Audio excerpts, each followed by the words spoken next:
Hello, good day to one and all. Today we are going to discuss about the one-act play, The Zoo Story by Edward Albee.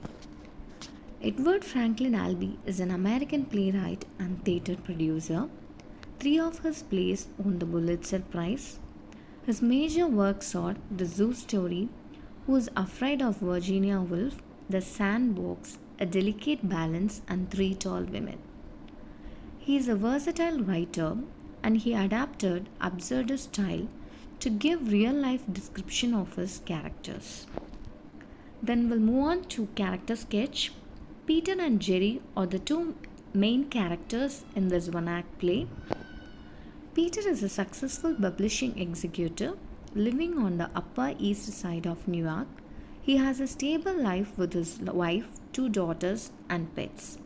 Despite this, he feels unfulfilled because he never chased his dream of becoming an educator, and instead he followed societal pressures that value material success. Jerry is slightly younger than Peter and much less wealthy. He lives in a rundown boarding house on the Upper West Side and doesn't have a job. He has no family or romantic partner, and he carries a sense of great weariness along with the strong physical strength. Jerry is projected as deeply isolated and disheartened in the city of New York. He desperately seeks meaningful connections with others. His poverty and loneliness have made him harsh and thoughtless at times, which has subsequently pushed him into the world of isolation. Then we'll move on to the plot overview. The story begins with an unexpected encounter between two men, Peter and Jerry, in Central Park on a summer afternoon. Peter is a publishing executive in his mid 40s, belonging to the upper middle class. He is sitting on a bench in Central Park reading a book. Jerry, a homeless man in his late 30s, approaches him and says, "I'm coming from the Central Park Zoo." Jerry is an isolated man. He feels desperate to have a meaningful conversation with another human being. He intervenes on Peter's peaceful state by forcing him to listen to stories about his life. Jerry tells him the details about his difficult situation in a flop house on the Upper West Side. He then describes his unpleasant neighbors and explains that he is all alone. He lost his parents when he was very young. He then speaks about his landlady, a drunken woman who always finds fault with him.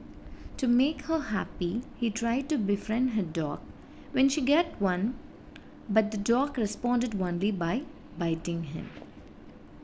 So he poisoned it with the hamburger patty. The dog became ill from this but soon recovered and started ignoring him. Peter, after hearing Jerry's story, feels confused.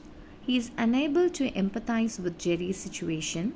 This frustrates Jerry, so he begins to curse Peter for being indifferent to his plight. In anger, Jerry asks Peter to leave the bench.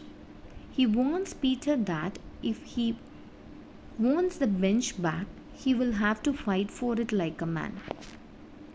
Unintentionally, Peter prepares to fight, but just then Jerry pulls out a knife. Instead of using it himself, he tosses it at Peter's feet. When Peter picks up the knife, Jerry runs onto it and kills himself. Jerry is initially upset but soon gets ready to die. He expresses gratitude to Peter for taking the time to converse with him. Then he wipes Peter's fingerprints from the knife to prevent him from being accused of murder. At last, Jerry, due to poverty and loneliness, becomes a harsh and thoughtless person. Peter, who has a happy life, sadly ruminates over his unfulfilled dreams of becoming an educator, and both of them deserve a better lives but are trapped by the constraints of the materialist perspective of the modern world. As suggested in the title, just as each animal is separated from one another in the zoo, likewise people are also separated based on their social status. Through this play, Albee emphasizes the need for change to allow everyone to live happily and with dignity.